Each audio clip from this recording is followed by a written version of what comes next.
Hello बच्चों, class 12th PCM के course में आपका बहुत बहुत स्वागत है। ठीक है, जो कोर्स बना हुआ है आपके बोर्ड्स के लिए, मेन जेई मेंस के लिए और एडवांस के लिए।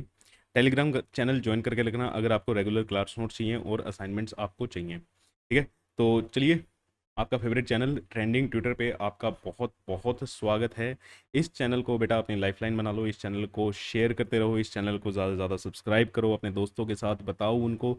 ठीक है, क्योंकि यहाँ पे आपकी पूरी की पूरी 12th कंप्लीट कराई जाएगी। और मेरे से लिख के ले लो, जो आपका बोर्ड का एग्ज़ाम आने वाला है, ठीक है, वो यहीं से आएगा। यहीं से आएगा का मतलब यहीं से आएगा। ठीक है, आपको इतनी प्रैक्टिस मैं करा दूंगा कि आपका पूरा बोर्ड्स, आपको कुछ और पढ़ने की ज़रूरत ही नहीं पड़ेगी। इतने नंबर ऑफ क्वेश्चंस करेंगे, सब कुछ करेंगे। चलो, आज है हमारा रिलेशन एंड फंक्शन का चैप्टर, जो चैप्टर 1 है आपका। ठीक है, एक्चुअल में तो हमारा थर्ड चैप्टर है ये। तो रिलेशन एंड फंक्शन एनसीईआरटी के अकॉर्डिंग चैप्टर नंबर 1, उसका लेक्चर नंबर 1। और आज हम देखने वाले हैं इंट्रोडक्शन टू रिलेशन। आपने लास्ट क्लास में भी किया है। ठीक है, क्लास 11th में भी आपने ये चीज़ पढ़ी हुई है ना। तो लोड लेने की ज़्यादा ज़रूरत नहीं है, बहुत आसान है। धीरे धीरे हम कुछ बातें याद करते चलेंगे। जैसे, कुछ भी लिख के नहीं लेके आया हूँ मैं, कुछ भी आपको पढ़ने की ज़रूरत नहीं है। आई नो ये चैप्टर थोड़ा सा थ्योरेटिकल भी है, बच्चे इसमें घबराते हैं, है ना। हम अगर सेट से हमने कुछ चीज़ें सीखी थी। क्या चीज़ें सीखी थी भाई? ऑर्डर्ड पेयर हमने सीखे थे, है ना। कुछ चीज़ें होती हैं जिन्हें हम बोलते हैं ऑर्डर्ड पेयर। ऑर्डर्ड पेयर क्या होता है? मीन्स ऑर्डर्ड पेयर में, अगर ये एक ऑर्डर्ड पेयर है, इसका फर्स्ट एलिमेंट ये है,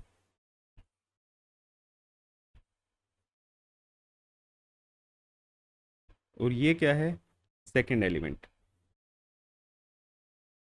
दो एलिमेंट्स हैं इसमें, अगर ये ऑर्डर्ड पेयर में लिखे हुए हैं, है ना। तो ऑर्डर्ड पेयर में A comma B is not equal to B comma ए।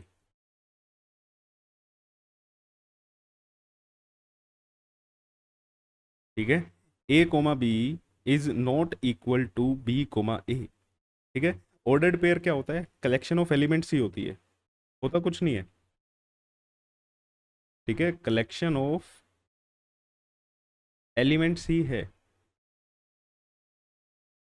लेकिन वो लिखे किस हिसाब से हैं? वो एक ऑर्डर में, फिक्स ऑर्डर है उनका। जैसे अगर मैं लिखूं 1,2, तो बेटा 1,2 इज नॉट इक्वल टू 2,1। अब दोनों में एलिमेंट देखोगे सर, उसमें भी 1 और 2 है, उसमें भी 1 और 2 है। ठीक है, लेकिन ऑर्डर्ड पेयर में ये बहुत इंपॉर्टेंट चीज होती है कि A comma B not equal to B comma A होता है। अगर हम बात करें इक्वेलिटी, अगर हम बात करें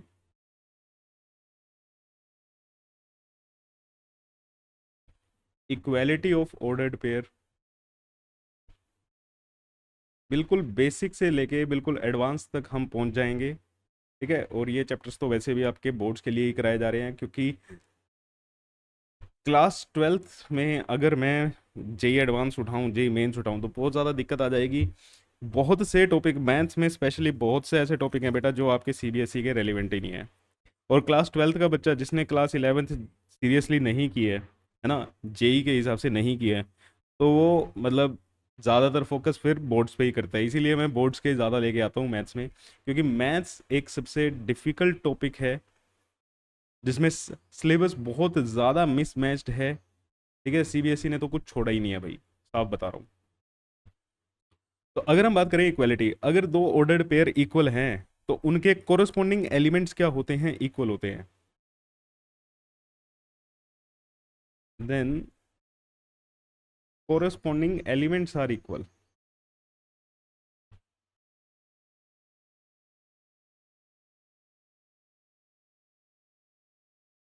उनके कोरस्पॉन्डिंग एलिमेंट्स इक्वल होते हैं, means A equal to C होगा और बी इक्वल टू डी होगा। ठीक है, जैसे a-3 b is equal to 5, 1, तो ए और बी की वैल्यू कैसे आएगी? Find A and B. A और बी अगर हम निकालें तो a-3 अगर ये इक्वल दे ही रखे हैं तो a-3 5 के इक्वल होगा और b 1 के इक्वल होगा, तो यहाँ से a की वैल्यू आएगी 8 और b की वैल्यू आएगी बेटा 1। ठीक है, क्लियर है? तो ये सब चीज़ें पुरानी हैं, तो इसमें आपको कोई ध्यान देने की जरूरत नहीं है। मतलब इतना तो पता ही है यार, इतना ज़्यादा सीरियस आपको लिखने की ज़रूरत नहीं है। नेक्स्ट आ जाओ, कार्टेशियन प्रोडक्ट।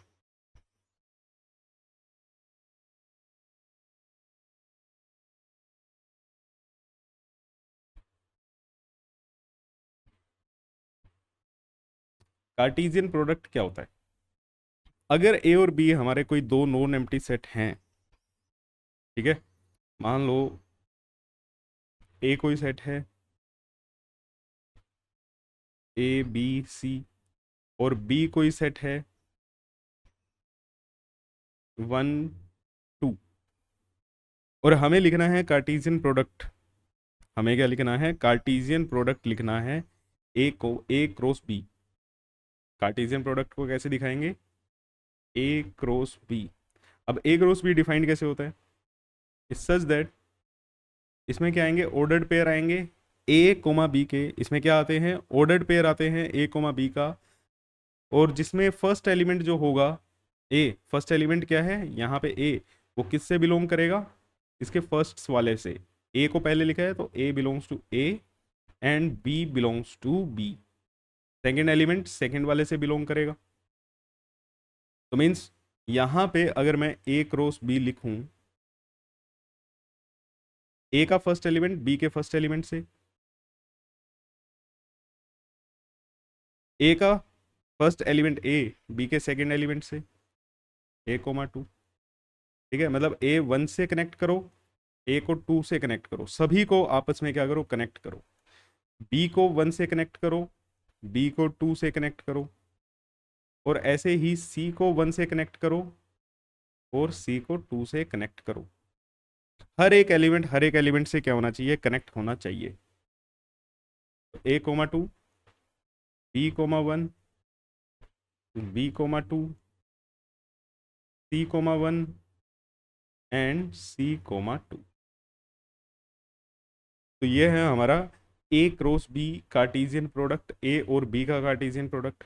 अच्छा सर, ए और बी का कार्टेशियन प्रोडक्ट तो ऐसे भी तो हम कर सकते थे, हम बी क्रॉस ए भी लिख सकते थे। हाँ जी बेटा, लिख सकते थे, बिल्कुल, उसमें कोई दिक्कत नहीं है। लेकिन बी क्रॉस ए जब लिखोगे तो पहला एलिमेंट किससे बिलोंग करेगा? बी से बिलोंग करेगा।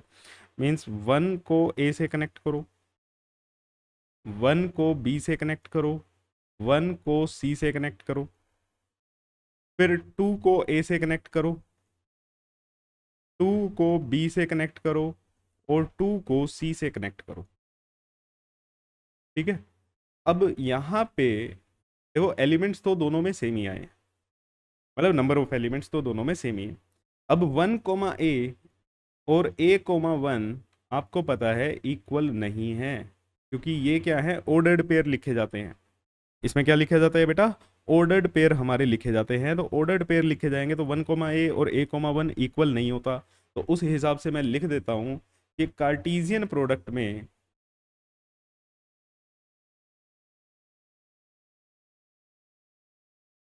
ठीक है, कार्टेशियन प्रोडक्ट में ए क्रॉस बी करो या बी क्रॉस ए करो, दोनों की वैल्यू अलग अलग आएगी, ये इक्वल नहीं होते।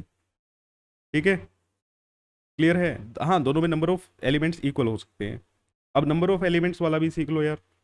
नंबर ऑफ एलिमेंट्स अगर हम कहते हैं, if number of elements of A is n m and number of elements of b is n, then number of elements of a cross b is m into n। Cartesian product में कितने आएंगे? Means यहाँ पे देखो क्या था, ए में कितने एलिमेंट थे? 3, बी में कितने एलिमेंट थे? 2, तो ए क्रॉस बी में कितने एलिमेंट हो गए? 3 इंटू 2 6, 1 2 3 4 5 6। ठीक है, छोटे छोटे से ये टॉपिक है। चलो अब आ जाते हैं रिलेशन पे। ठीक है, अब आ जाते हैं हम अपने मेन टॉपिक रिलेशन पे।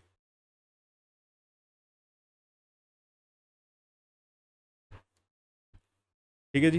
अब रिलेशन कैसे होता है, क्या रूल्स हैं, वैसे तो आपने पढ़ा भी हुआ है, ज़्यादातर तो पिछले वाला ही है। ठीक है, ज़्यादातर पार्ट तो आपका पिछले वाला ही है ये। मीन्स बहुत आसान टॉपिक है, लेकिन हाँ थ्योरी थ्योरी में पता नहीं क्यों बच्चों को दिक्कत आती है। थ्योरी में आपकी दिक्कत आने का रीज़न पता है बेटा क्या है? कि आप ना मैथ्स की लैंग्वेज नहीं समझ पा रहे। आप इंग्लिश पढ़ पा रहे हो, लेकिन इंग्लिश से जब हम ट्रांसलेट करते हैं मैथ में, आपको वहाँ पे पंगा आता है। ठीक है, तो ये जो, अब ये जो लैंग्वेज है, ये लैंग्वेज किसकी है? ये मैथ्स की लैंग्वेज है। ये लैंग्वेज किसकी है बेटा? ये मैथ्स की लैंग्वेज है। ठीक है, तो हर एक सब्जेक्ट की, मैं बार बार कहता आता हूँ, हर एक सब्जेक्ट की अपनी एक लैंग्वेज होती है। प्लीज़ उसको पकड़ के चलो। ठीक है, तब आपको चीज़ें आसान लगेंगी, अदरवाइज चीज़ें मुश्किल लगने लग जाएंगी मैथ में। अब चलो बात करते हैं रिलेशन की। रिलेशन क्या होता है? रिलेशन अगर हम डिफाइन करें ए टू बी, ठीक है, एक ए से बी में कोई रिलेशन डिफाइंड है।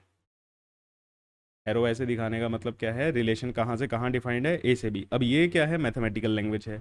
अगर इसी को मैं इंग्लिश लैंग्वेज में लिखूं तो मेरा ये क्या लिखा हुआ है? अ रिलेशन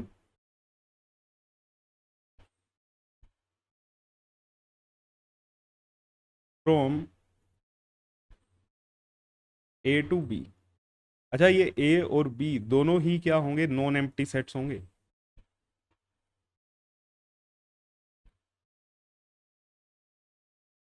ठीक है, ए और बी क्या होते हैं? दो नॉन एम्प्टी सेट होते हैं। तो रिलेशन क्या होता है? Relation from A to B, जो कि दोनों के दोनों क्या है? नॉन एम्प्टी सेट हैं, is a subset of cartesian product of A and B. Of cartesian product of A cross B. A से बी में डिफाइंड है तो ए क्रॉस बी। अगर रिलेशन डिफाइंड होता बी से ए में, तो हम सबसेट किसके लेते? बी और ए के, बी क्रॉस ए के। तो मतलब सीधी सीधी सी बात है, रिलेशन कुछ नहीं होता, रिलेशन कार्टेशियन प्रोडक्ट का सबसेट होता है। Relation is equal to subset, Cartesian product का सबसेट।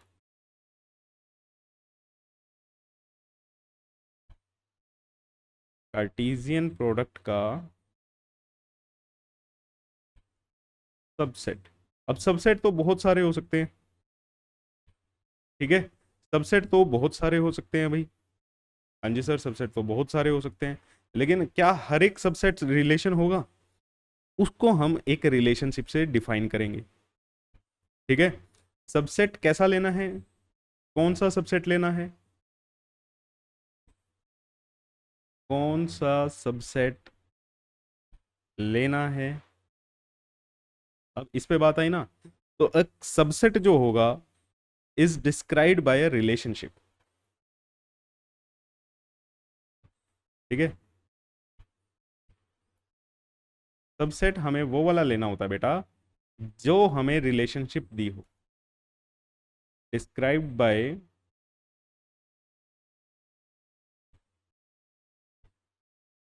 रिलेशनशिप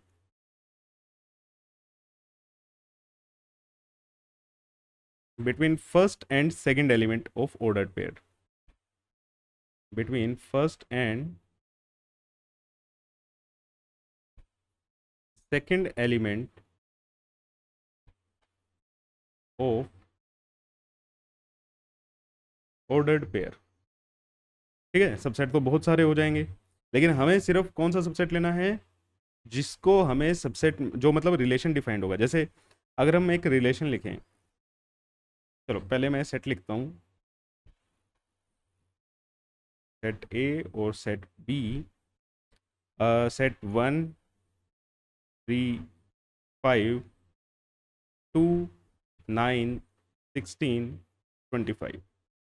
ठीक है, अब हमें रिलेशन डिफाइन करना है ए से बी। अब देखो लिखा कैसे जाएगा इसको। एक रिलेशन है, कैसा रिलेशन है?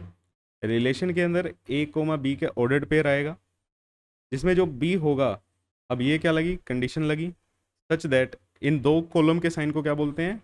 दो डॉट्स को क्या बोलते हैं? Such that B is equal to A square, B is equal to A square, और जो ए है वो बिलोंग करेगा सेट ए से, और बी बिलोंग करेगा बेटा सेट बी से। मेरे हिसाब से ये चीज़ें आपको पढ़नी आई है ना, इसमें कोई दिक्कत मेरे हिसाब से तो अभी कोई दिक्कत नहीं होनी चाहिए।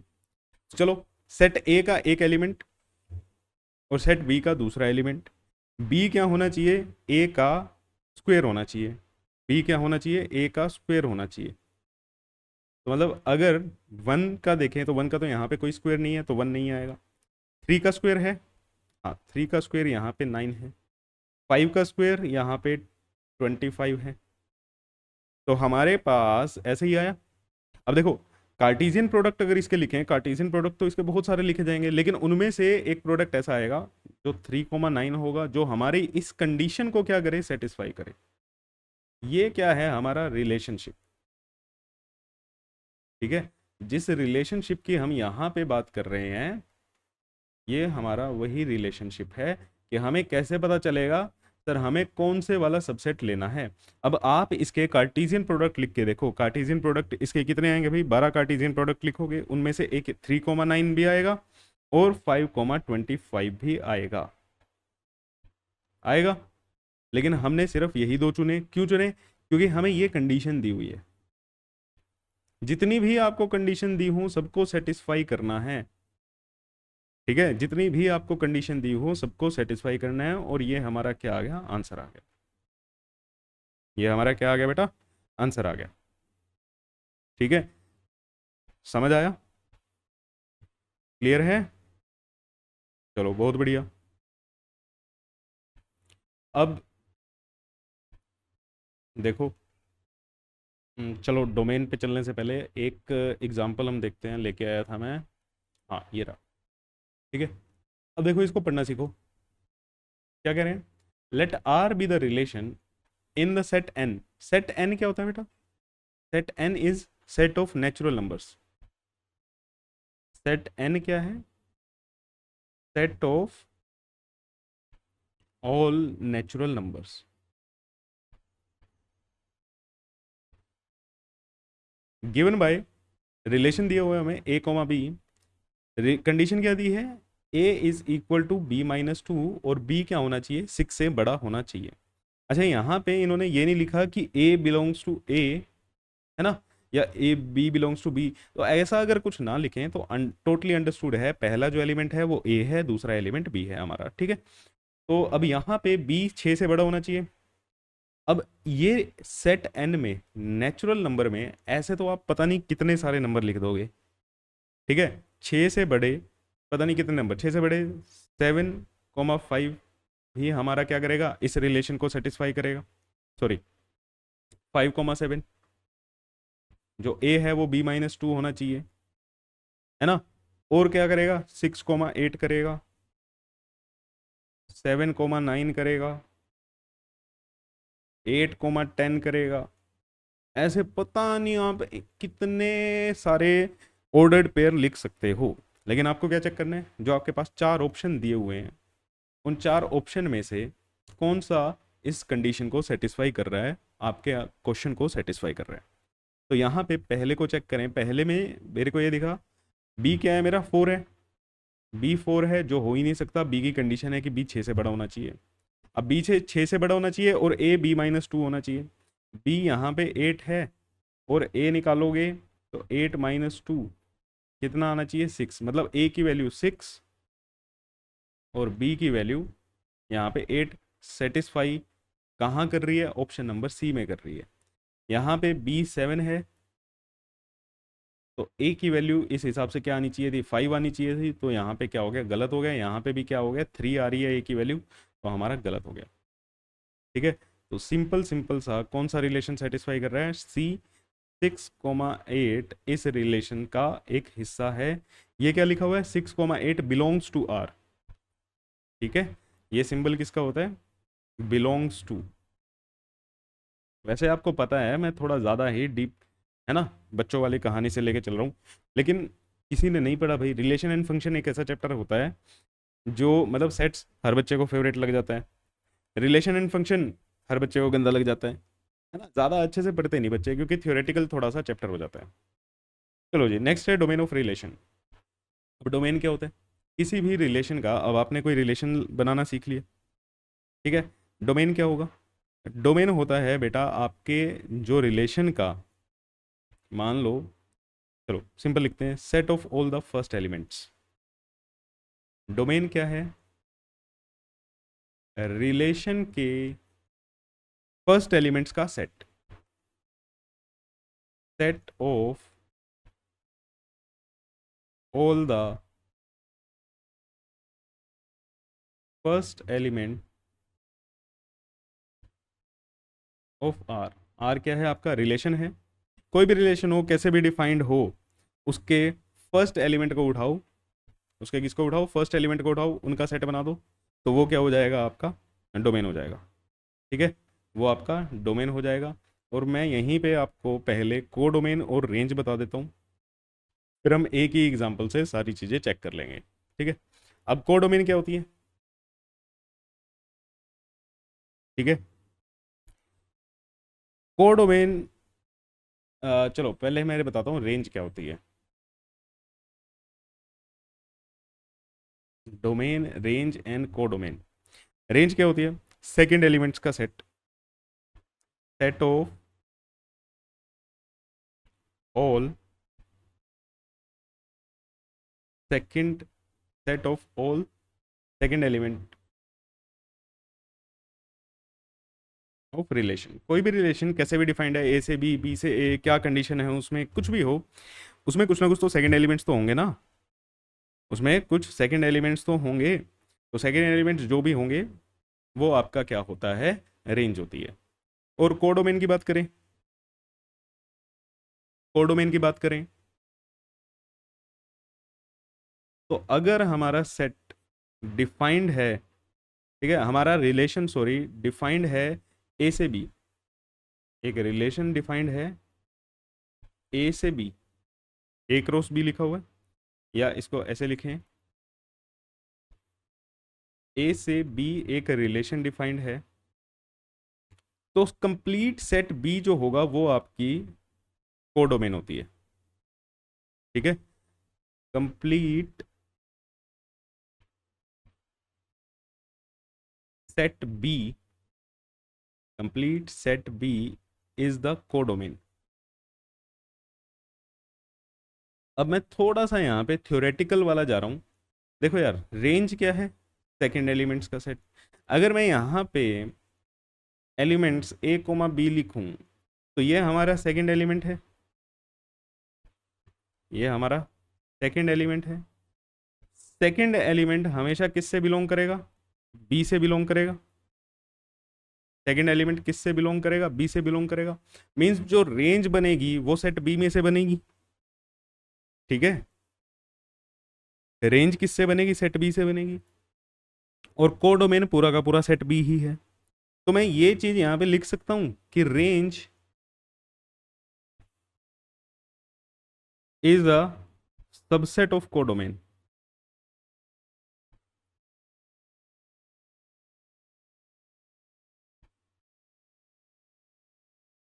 Range is a subset of codomain.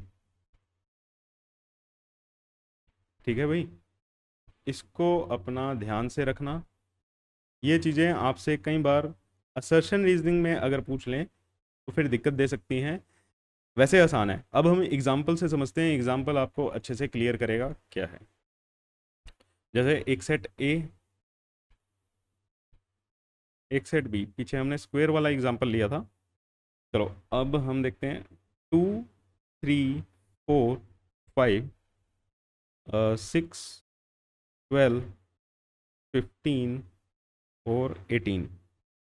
ठीक है, रिलेशन डिफाइंड है, relation R is such that R is equal to A comma B, such that B is equal to 3a। ठीक है, B is equal to 3a, और वो relation है ये, वो कंडीशन है ये, A belongs to A and B belongs to B. तो यहाँ से बी क्या होना चाहिए? थ्राइस ऑफ ए होना चाहिए। बी ए का 3 गुना होना चाहिए। तो मेरे को यहाँ पे साफ साफ नजर आ रहा है कि 2, 6 से कंपेयर करेंगे, कनेक्ट करेगा। 3 का थ्राइस 9 होता है, नहीं है। 4 का थ्राइस कितना होगा, 12 है, हाँ जी है, 4 12 का बन जाएगा। 5 का थ्राइस 15 है, बिल्कुल है। तो हमारे पास क्या आएगा, 2,6, 4,12 और 5,15। ये हमारे पास क्या आया, रिलेशन आया। अब रिलेशन में अगर मुझे डोमेन लिखनी है, डोमेन क्या होगी, फर्स्ट एलिमेंट का सेट। तो फर्स्ट एलिमेंट कौन कौन से हैं, 2 है, 4 है और 5 है। ये मेरा डोमेन हो गया। रेंज लिखें,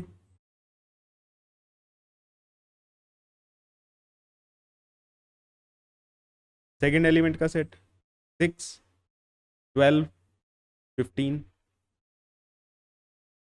6 12 और 15, ये मेरा क्या हो गया, रेंज होगी।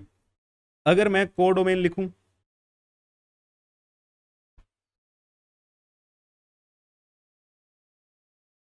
रिलेशन कहाँ से कहाँ डिफाइंड है, ए से बी।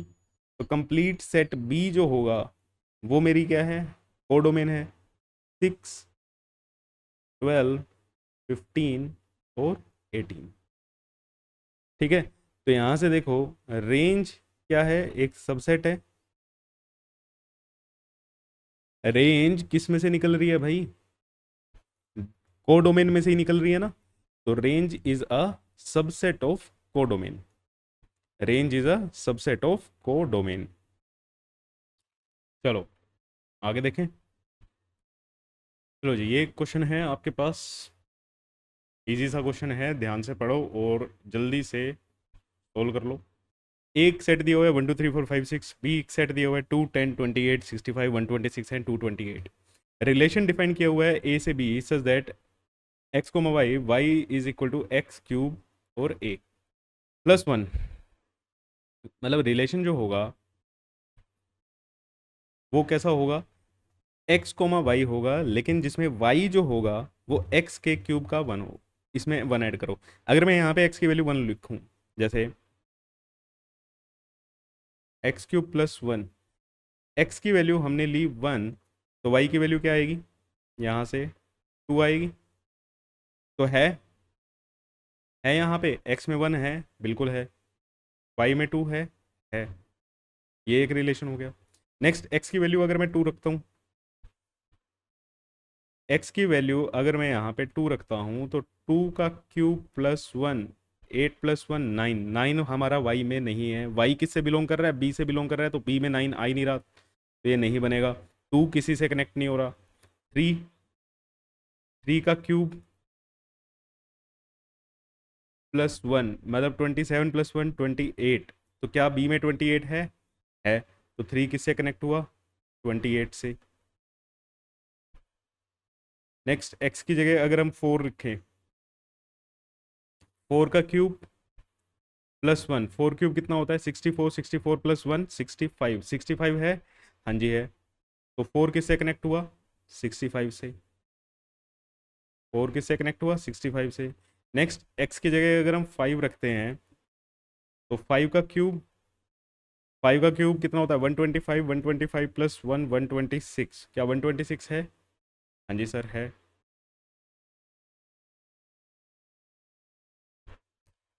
नेक्स्ट, 6, 6 का क्यूब कितना होता है 216, है ना। 36, 36 इंटू 6 इज 216, 217। तो 217 है यहाँ पे, नहीं है। तो 6 किसी से कनेक्ट नहीं हो रहा, 6 किसी से कनेक्ट नहीं हो रहा। तो x की वैल्यू a यहीं तक जा सकती थी, 1 से लेके 6 तक। तो रिलेशन हमारा क्या बना, 1,2 3,28 465 और 526। अब हमें इसकी लिखनी है डोमेन। डोमेन क्या होता है, set of first elements, first element का सेट 1 3 4 और 5। नेक्स्ट, रेंज, रेंज क्या होती है, सेकेंड एलिमेंट्स का set 2 28 65 and 126।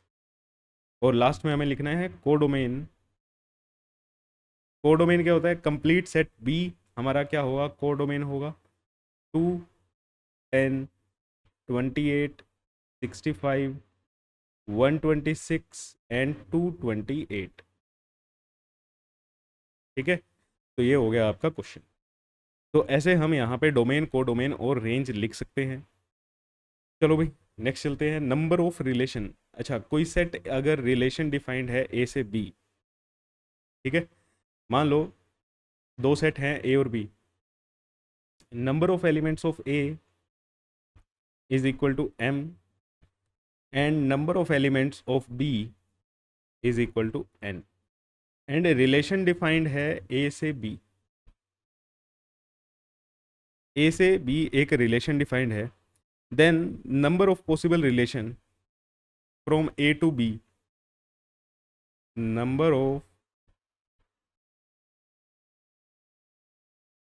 Possible relation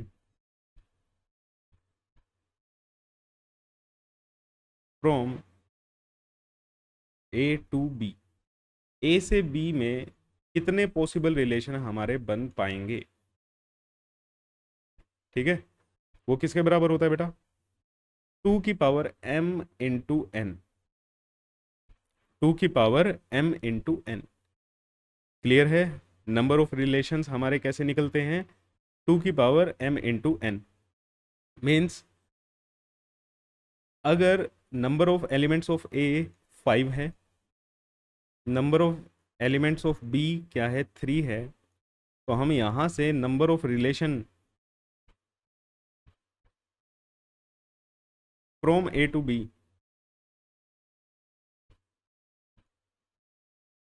from A to B कितने होंगे? 2 की पावर m n, तो 2 की power 5 into 3 that is equal to 2 की पावर 15। तो इतने रिलेशंस हमारे पॉसिबल होंगे। ठीक है, इतने रिलेशंस हमारे क्या होंगे? पॉसिबल होते हैं। क्लियर है? चलो एक लास्ट हेडिंग, इनवर्स रिलेशन। अब इनवर्स रिलेशन क्या होता है? इसको हम r इनवर्स r-1 से शो करते हैं। अगर हमारा कोई रिलेशन है r x, y, ठीक है, तो कुछ भी कंडीशन हो सकती है यहाँ पे, x बिलोंग कर रहा है a से और y बिलोंग कर रहा है b से, तो इसका मतलब यहाँ पे हमारा जो रिलेशन डिफाइंड है वो किससे डिफाइंड है? a से b। तो r इनवर्स क्या होगा? रिलेशन हमारा डिफाइंड होगा b से a।